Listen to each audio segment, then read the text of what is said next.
Want to bring all your project's moving parts together in one clear, interactive space?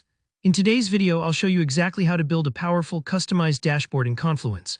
Whether you're tracking team progress, visualizing data, or keeping stakeholders in the loop, you'll walk away knowing how to set up a dashboard that works for you and your team. Let's jump right in. First up, we need a place to build our dashboard.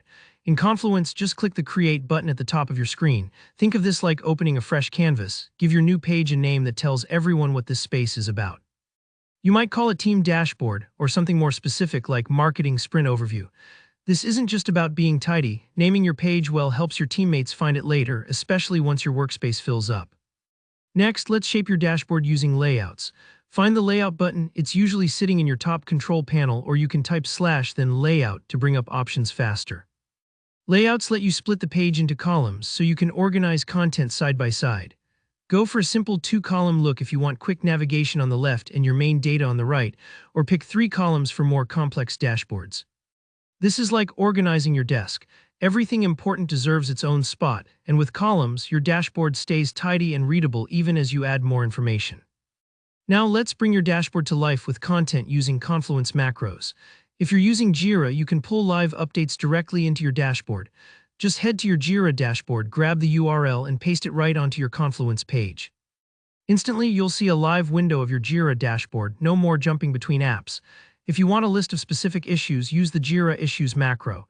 This keeps your team laser-focused, eliminating the need for endless email updates or status meetings. For tracking data, tables are your friend.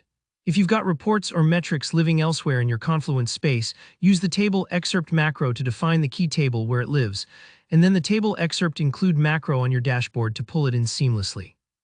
Want to make those numbers pop? Use the Chart from Table macro to create instant pie charts, bar graphs, or line charts, whatever helps you and your team see trends at a glance. Keeping track of statuses or progress across multiple pages, here's a pro tip. Add the Page Properties macro to your individual status pages.